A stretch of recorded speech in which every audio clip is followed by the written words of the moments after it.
Well, good morning. It must be afternoon by now. It's been a big day. It's great to be back on the campus at Bloomington. I was here as a student for 2.5 years. I arrived halfway through 1980 and spent 2.5 years here. I didn't go home to Australia. I was basically immersed myself in the School of Music and the campus and met some amazing people and had some amazing experiences. And I think it's wonderful to come back and receive a distinguished alumni medal from the singing Hoosiers and catch up with people I shared the stage with, and that's always very powerful. Tell us what brought you to Bloomington in the first place. When I was 16 years old, the chairman of the percussion department, who was George Gaber, very, very famous. He was actually in New York and Toscanini and was the icon of percussion globally. Really, he came to Australia on a sabbatical and visited various cities and music schools. There wasn't a percussion department at that point in any of the universities in Australia, and that's the point. So I was wheeled in front of him as a 16 or 17-year-old marimba percussion player because I'd learnt privately. Really picked it up very late. My father was a timpanist in the symphony, but you can't learn from your father; it's impossible. So I sort of picked it up and had a opportunity. So I was wheeled in front of George Gaber, still at high school, and he says, "Well, play something for me," and I belted out a marimba concerto, and with 4 mallets, and he's sat there with his big cigar. Well, you're damn fine for an undergrad. You're playing at a graduate level now, but I think if you came to IU, we could really take you somewhere. So they planted the seed, and of course I had to finish high school, and then I finished an undergraduate degree in music ed in Australia. Strangely enough, I wanted to do percussion as a major, but I couldn't because there wasn't a university or college in Australia that had a percussion lecturer at this point. So they let me slip through. I did piano and some history and some other subjects to get my degree, my first diploma there. And then as soon as I finished the 3 years in Australia, I was on the plane. And fortunately, I was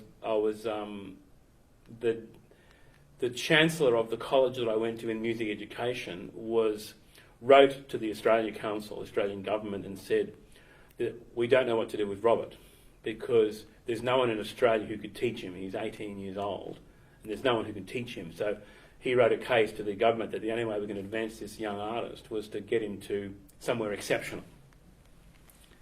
And, of course, the connection with Indiana through George was there, and the application was made, and I was accepted overnight and said, "Thank God you're coming. We've been waiting for you." And he picked me up at the airport. I was on tour at the time. I was a 20-year-old percussionist with the Queensland Youth Orchestra, playing timpani, travelling through Europe. So as the 6-week European tour came to an end, we're in Rome, and I waved goodbye to the orchestra, and they flew Rome, Sydney, and I went Rome, London, Chicago, Bloomington. I got a little commuter, little tiny aeroplane, coming through the thing, and then I get to the Bloomington airport about 8 o'clock at night. And there was George Gaber with a big cigar waiting for me to take me to the dorm. Because he was the only person I knew in the whole United States. It was a massive thing. I'll never forget that. That was he sort of took me under his wing. He was a hard taskmaster, but he knew he could push me. Yeah, that's amazing. It must have felt like you were going to Mars or something, yeah. From Rome to Bloomington in a day. It took about 24 hours of flying. By myself, Packed up. Because I had with the scholarship, there wasn't enough funds in it to go home, so I knew I was coming for the long haul. I knew I wouldn't go home for at least 2.5 years. So what was the IU effect on you as you were sort of studying here and absorbing this environment? It was just exciting. I mean, I'd come from a situation where I was in a goldfish bowl. I was a tiny little fish in a tiny little goldfish bowl, because I had some good experiences. I was 15. I'd already been playing professionally. I got my first job at 15 in the Queensland Symphony as an augmenting percussionist, playing the bass drum up the back of the symphony with my dad on the timpani because there was no one else who could do it. So I started earning money, and then at the age 16, Johnny Mathis came to Australia and needed to audition some extra players, so I won that contract and toured with Johnny Mathis and Trini Lopez and when they came to Australia, and then My dad was also playing for the Queensland Opera Orchestra.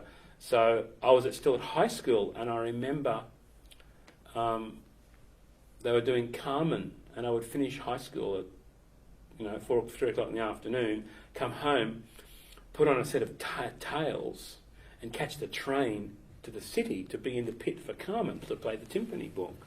And I got some very strange looks on the subway, or we'd call it the subway, a 16-year-old in a full set of dressed tails, because of very strange looks. But you remember that. But your question of so I'd already been in a professional environment where I was, I was a bit of a whiz kid, but I had nothing to compare myself on again. And I've arrived in IU, and there were 50 percussion majors, and I've come from a country where there weren't any. So all of a sudden, I'm immersed in this sea of fabulous people who are far better than me, and that's kind of cool, because I've always had this philosophy: as soon as you're the best member of a band, and I started in a high school rock band, as soon as you're the best member in that band, it's time to leave. Always immerse yourself with people better than yourself, and be humble, be intelligent, and listen. And good people will always share their expertise with you if you're willing and humble enough to learn. So that was my philosophy. Get in there. There's 50 people. All right, I'm going to work my way to the top. I'm going to do it through hard work and dedication and practice. So I became I suppose a maniacal practicer. George would give us these amazing exercises in rhythm. He had a system which is quite unique in the world. That we're talking to John Tafoya, who's now the chairman of the percussion department. He was a freshman and I was a sophomore together, and we had lunch the other day, and it's so connected because we shared the same teacher. And when you leave here, you realise how unique that was. George's pursuit of rhythmic excellence was drummed into us, so we were almost like human metronomes, and learned how to cope with that. Because if you're going to play the drums, and we've got some wonderful graduates around the world, Kenny Aronoff, I was in a class with, drummer for Johnny Cougar, probably the best drummer in the world, coming out of IU, who lays it down like there's no tomorrow, like you can just dance inside. So being immersed in that love of precision and love of performing was really it. So in some ways it felt transformative. Absolutely. I felt I'd died and gone to heaven, or you led me, gone from here to here, and I thought I've come home. I've come to where I feel like I've come home.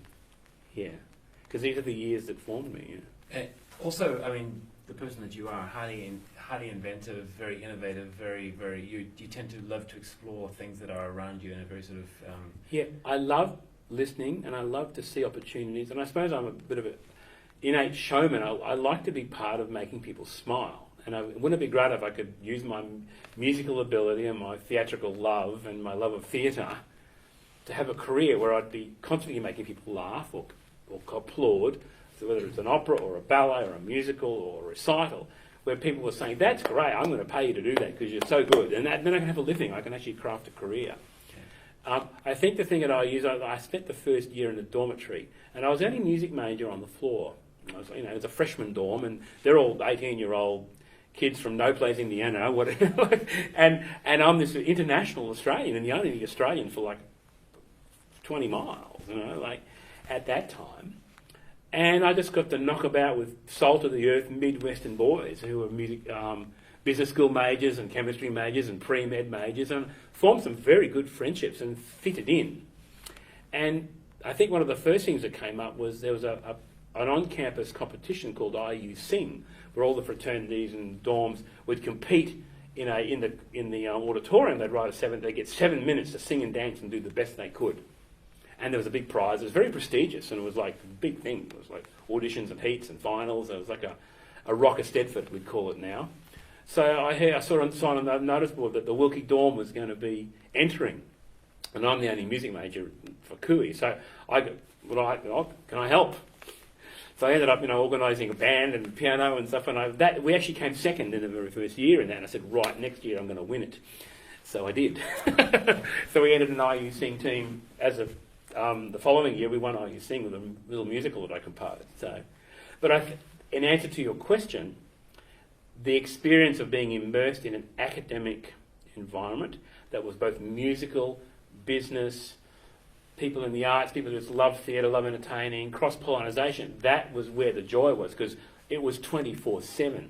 You were waking up in a dorm with a bunch of people and laughing and singing and telling stories. You were going to class, you were going to practice, you were going to rehearsals. There weren't really weekends. It was 7 days a week. And if you found time with nothing, there was always something to do at IU. There was always someone's recital to go to, or someone orchestra, or someone would ask you to play in an extra, accompany them on the recital. So your calendar was like dawn till dusk, sort of. It was a big calendar. And I think you don't realise how much you learned until you left. When you're here, immerse yourself and get some sleep, yes, and eat well and look after your health and your body. But the more things you take on, the more you learn, because you never know when you graduate where your next opportunity might come from. Whether it's a sign on the wall, looking for help for IU Sing, or someone wanting to launch this, or I'm looking for a collaboration on this, you never know. But if you turn up, be ready to play. Be ready to play. Yeah. Tool up as well. Tool up, yeah. Get some skills, It sounds like you develop skills not only as a performer, but as a producer and networking. And I mean, these days, obviously, it's very different because it's the digital age and people do things somewhat differently. But yet, at the same time, a lot of the same principles apply. In fact, I would challenge that the digital stuff just makes human communication quicker in some ways. And in fact, it can be overload. But the essence of any business transaction, at the end of the day, money is not the purpose of business. Money is a way of keeping score. At the end of the day, a collaboration between a musician and a manager and a show or a business or a car launch or a corporate theatre event, it's about exchanging value, doing a great job and being compensated fairly for doing an awesome job. And the digital age just means we can travel anywhere in the world and our customers can be in Louisville or Shanghai now, because we can connect instantly through Skype and through stuff. So it's actually fabulous. You're not limited to your immediate circle, but the principles of human communication are essential. Talking to people, listening to people, hearing what they need, and working out how you can then serve to take their problem away. They might have a problem. I need a cellist for a recital. They have a problem. You have a solution. Yeah. I'm looking for an orchestra to record a jingle or a soundtrack. I can book it for you. I know the best trumpet player and the best trombone player. I know the best people. Let me put that together for you and charge you a booking fee. And I'll take that problem away from you because I know what good is, because I've heard the ensembles at IU. When I hear a good orchestra, I know what it should sound like. So you're tapping into that. And it sounds to me like value. I mean, I love the way you talk about value and how it applies to money, but value also applies to the quality of interactions that you have, the quality of your performance, what you deliver to people in terms of the promise that you come up with. I teach a little bit now and do some lectures in the entrepreneurship school at universities in Australia, and I talk about keeping time, T-I-M-E, and that to me is a personal mantra of talent, T for talent, I for information, M for motivation, and E for enthusiasm. So as a student, you gather your talent. You focus your talent, whether it's playing an instrument, conducting a choir, playing a cello, anything to do with your instrument, with your voice. You gather information, like a SWOT analysis. What am I good at?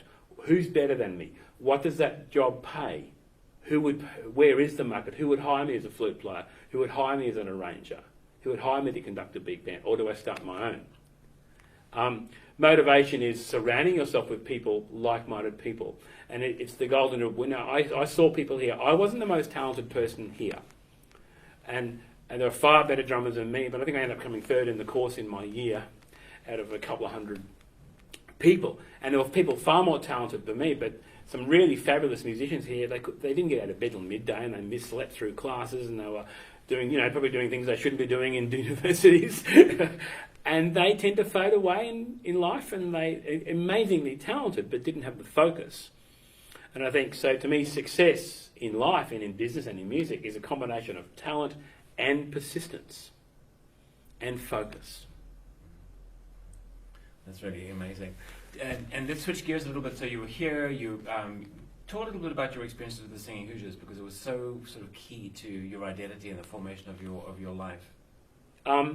Yes, it was, and I sort of fell into the Singing Hoosiers by accident, because I came over here as a classical percussionist. My father was in the symphony, and And my scholarship, my fellowship was I go to America, study with the best percussionist in the world, and come back and play in the symphony, and teach and continue. You know, and I sort of I suppose after I did all that, but I started wandering past room 404 and heard these sounds and heard this singing, and because in Australia, wherever it was, choral singing was very much in the English 19th century tradition. I think I heard the Hallelujah chorus at Christmas. Everyone's reading out of a score and a few Christmas carols and hymns. You know, there wasn't anyone singing "Shaken Now with My Baby." It was no one doing anything like music.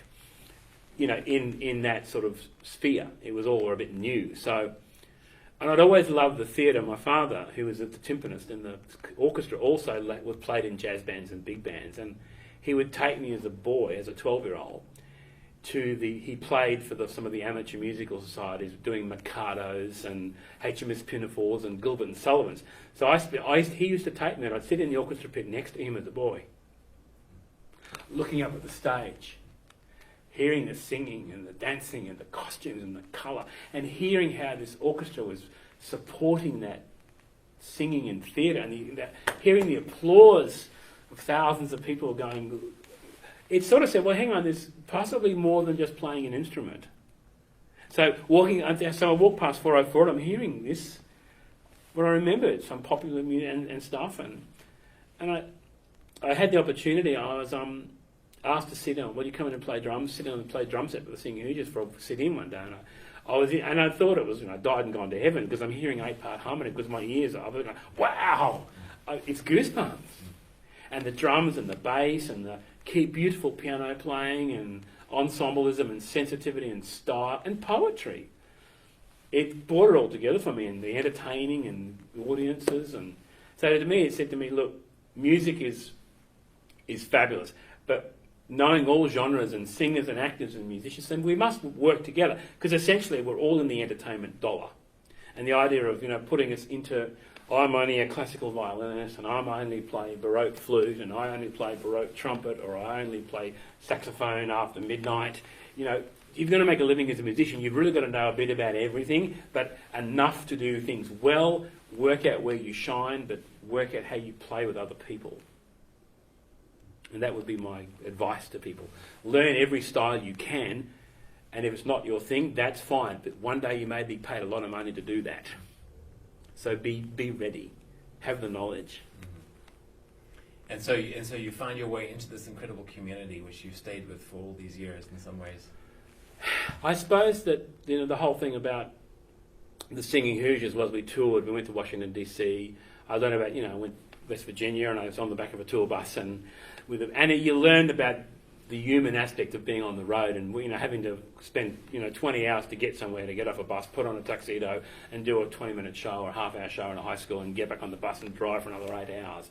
You learned about it's all about that performance. So if you're going to travel 8 hours, you've got to make that 20 minutes the best it can be, because you've invested a lot of time in getting there.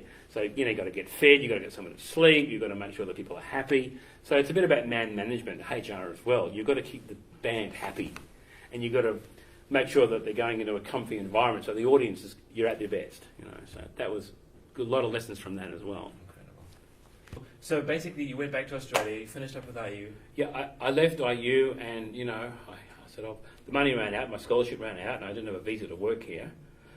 In some ways, it's a sliding door moment. Everyone said to me, "You should go to New York. You should go to Los Angeles. You're on fire." But I hadn't seen my family for 2.5 years, and I went back and woke up back in Brisbane at my parents' place, because obviously we're at home, and now what?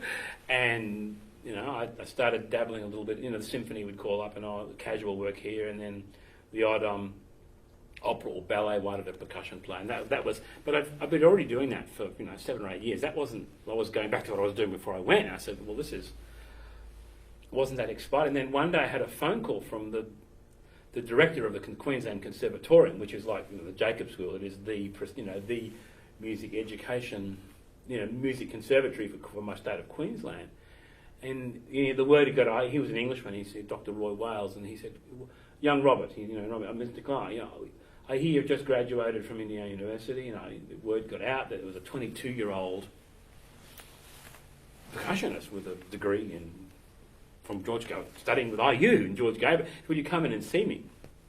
So come in, the guy said, look, I'm creating a chair of percussion department. I'd like to, would you come and be our lecturer in percussion to run the course for us? And what's funny is, because the course I was denied 3 years earlier because there wasn't one, I was asked to write and design the curriculum for a university in the percussion. Of course, I brought out all the IU textbooks and and sort of brought in George, my little IU department. I was appointed for 5 years, and I trained about 40 Australian percussionists in that time as a position. It was crazy. A 22-year-old chairman of a department in a university was crazy. Why you? But I just did it because I could. And I said, as a teacher, we were taught so well, and because I could play at I was shaped to train to play at a very high level. I could say to my students, I'll play something. He said, I would say, as George would say, I'm going to show you something you can't do. But now I'm going to teach you how to do it. If you work with me. And at that point, age didn't matter, it was stage. Right? So I had, highlight of that 5 years was invited to the Edinburgh Festival to take a contemporary percussion ensemble to Scotland. So we took contemporary works, commissioned works. I took 13 percussionists of my students to an international festival in Scotland, which is pretty amazing for a little boy from Brisbane. I was a 25-year-old, 26-year-old conductor taking that away. That was great fun. That was very formative. And I suppose in that time, I was asked to conduct a little local children's group choir that was there, and I dabbled in that, and I wasn't happy with that at all. I really missed the singing Hoosiers, the concept of big young adults singing SATB and with a pianist and a bass player and a drummer and a guitar. And so I went to the gentleman, again, Dr. Peter Botsman, who was the dean of the college for music education. I said, look, I've got this dream. I want to start something like the Singing Hoosiers in Brisbane, and because the conservatorium didn't want to do it, because at that point the model was, there's only English choral music. We do the Messiah and we do, Dream of Gerontius, and no one's doing any swing music here. Thank you very much. So I said, if you're not going to do it, I'll do it myself. So I put it out in the paper with Dr. Peter Botsman's blessing, and he donated me a faculty rehearsal room at that teachers' college, and we put it out in the paper, and 180 young people between 16 and 25 turned up because it said, young Australian, musician, Indiana University, singing Hoosiers. And we had auditions, and I remember doing the same process that Professor Stoll did. Here I am as a 25 doing IU auditions. And we chose about 75 kids, and we formed the Queensland Youth Choir, and we based it on the repertoire of singing popular music from memory. First choir in Australia to sing everything from memory with a piano, and that was I said, we don't read music. It was non-negotiable that we sang everything from memory, and that was revolutionary at the time in 80, 84, 85. And then that took off so well. I started getting all these phone calls from would your choir come and sing at a Rotary convention or a Christmas carols or whatever. So my teaching life started clashing. So I couldn't fit in teaching anymore because I was doing too many gigs. And I was making more money doing the gigs than I was doing the teaching. So it became a bit of a transition into, I can make a living either conducting a jazz orchestra or a choir or whatever, and people were paying me to put these concerts together or launches or celebrations. That's how it started. Amazing. So then you formed your own company. Mm-hmm. To manage Tell that. us about how you went about creating that company and what led Well, to it's it. funny, I get asked this question a lot, and how did you go from a triangle playing percussionist to directing an international event company? And it really is very simple. It gets back to frustration, and one single event changed my mind, or set me on the course of being totally responsible. And that was about a year and a half into the choir. I was asked by either a Rotarian or a Lions convention, would you come along to our annual conference at 9 o'clock in the morning, sing the national anthem and Wassing Matilda to open up our conference? And great, now we've got $200. Fabulous, most money I'd ever seen for an amateur choir to come along. So we took it. So I've turned up with a pianist and a bass player and a drummer and I think about 45 young people, risers and we did the performance, and I perfected it, and I had it fabulous. And I had a shattering moment at the end of it, because someone came up to me and said, who was actually on my side, and said, gee, that's a shame. What a shame. And I was like, because I'm in the front row, because I noticed in the performance there was just dull rumble around me. I said, what was wrong? Well, it's a pity, you know, that performance, because the stage was too low, no one could see you. There was no sound system, or what it was, it failed dismally, so no one could hear you. And there's no lights on you, so you're in darkness, so no one could see you. So consequently, everyone talked through it. And I said, right, from now on, if I'm going to put on a musical performance, I'm building the stage. I'm designing the sound system. I'm designing the lighting system and doing the backdrop. And by God, everyone's going to hear this performance because I'm going to make them stop talking because it's going to be so good and so right from a theatrical point of view. So that was the turning point that says, I need a company now that can not only deliver the music, but design and build a stage and get lighting in and sound in. And my company now has now gone to my clients at that time, my very loyal clients over 15, 20 years. And so, Robert, you did the opening ceremony, you may as well book the venue. Or could you organise the catering? Oh, we've got to fly 500 people to the next conference. Can you organise the airfares?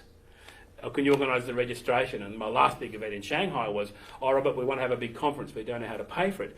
I said, well, I'll raise the sponsorship for you. So we raised $1.5 million for a conference for our client. So we could put on a wonderful concert for the opening ceremony. So in a way, I could always book myself as the conductor of my own gigs because, you know, there's nothing more powerful than a conductor with a checkbook. Yeah. Which is a good line, I think. Incredible. So it's absolutely amazing. So there was this like scaling of, I mean, you scaled up, you found the concept and you were able to and it's over 20 years. It's not overnight. I'm not saying, you know, an overnight success is 15 years hard work.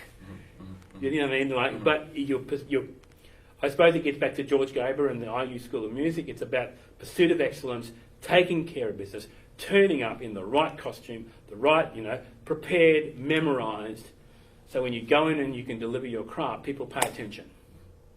And the discipline of that then applies to business, how you contract someone, how you engage an artist or how you engage a sound company, what I want you to do, what you have to do, the equipment you have to bring and how well you have to do it. Mm-hmm.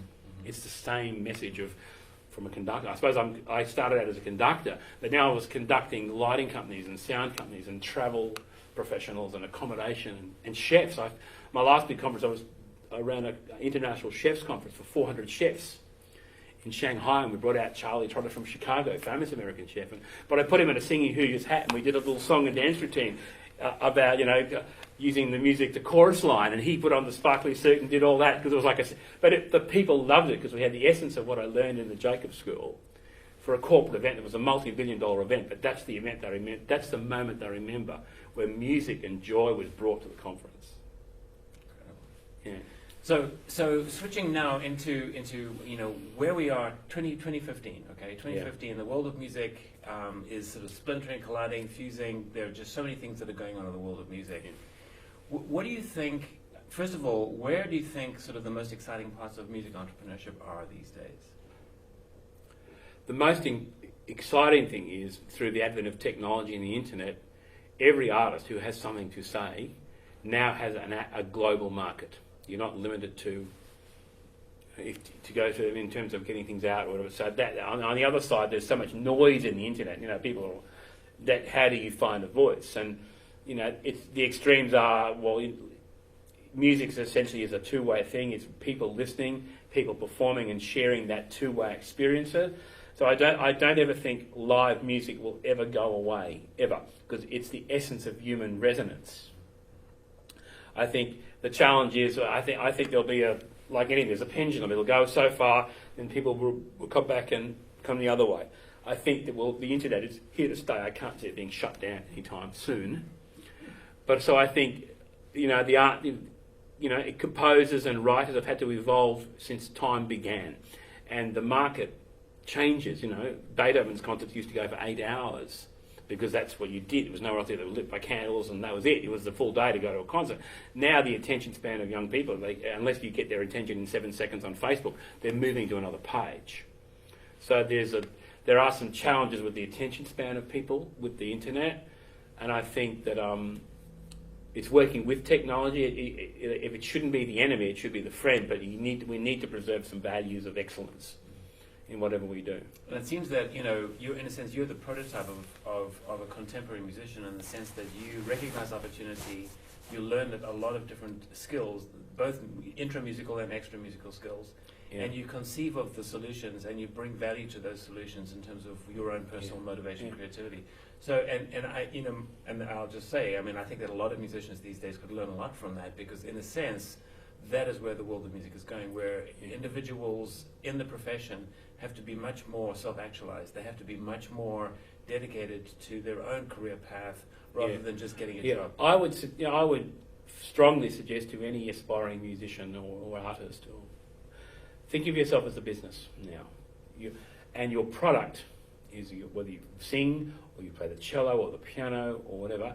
But then any part of a business has a sales department and a marketing department and a product and a delivery department and an accounts department and all the things and an operations department that delivers that product. So when you start breaking that down, you know, having a good business card, or having a list of 20 people, or keeping a list of all the people who've engaged you, so you send them a Christmas card, or would you hire my string quartet for your daughter's wedding? You know, you start building your empire one business card at a time. I used to collect business cards. Whenever I met someone who I thought might be useful in the future, I'd collect business cards. Now you can do it digitally, but I had piles of business cards, and I remember, I met you 2 years ago. If I ever need someone who can train a penguin or train a... And I ended up doing a SeaWorld show, you know, like, it actually became useful. I met someone who could do it, and I'll use you one day. I'll work with you one day, you know. Collaboration. The secret is collaboration to life. Collaborate, you know, be someone that's nice to work with and fun to work with, and who also has high standards. And that's what IU gives you. IU gives you the high standards and interaction with lots of clever people. You don't realise how much you learn from Indiana until you leave. Exactly. Great. Any final words? Any final thoughts? Any? It's been an incredible conversation. Absolutely amazing. There's so much there. Well, I just hope, you know, I've enjoyed a 30-year career, you know, since being at IU, but I feel like I haven't left. I feel like I've come home today, and you know, I'd like to come back, because I now feel, after 30 years of doing stuff and I've been hiring and engaging and employing, you know, hundreds of people over the years, musicians, singers. I've just finished conducting a major musical, which I hired, you know, engaged and trained 30 young professional singers to sing. Pirates of Penzance. It was a great joy. But to me, it was like being in a singing Hoosiers rehearsal. It's the same thing. They're just getting paid to be there, you know. It really isn't any different. So if I could do anything now, it would be how can I share what I've learned, share some of my great disasters and mistakes that I've made in my career, both financially or artistically, or hope not too many. But there's been some very funny things happen to me where I had near disasters and we had to get out of it. And you almost want to pass this on to people, because you'd hate anyone to make... I'd hate any IU graduate to make some of the mistakes I made in my career. If I could avoid, you know, counsel, advise, to say, look, I recommend maybe you try this but not this, because this is what might happen unless you do this. And that would fast-track people. Fast-track people. And I believe in fast-tracking. You know? Yeah. Amazing. Well, thank you. Thank you It's so wonderful much. to be here. It's really great to have you with us.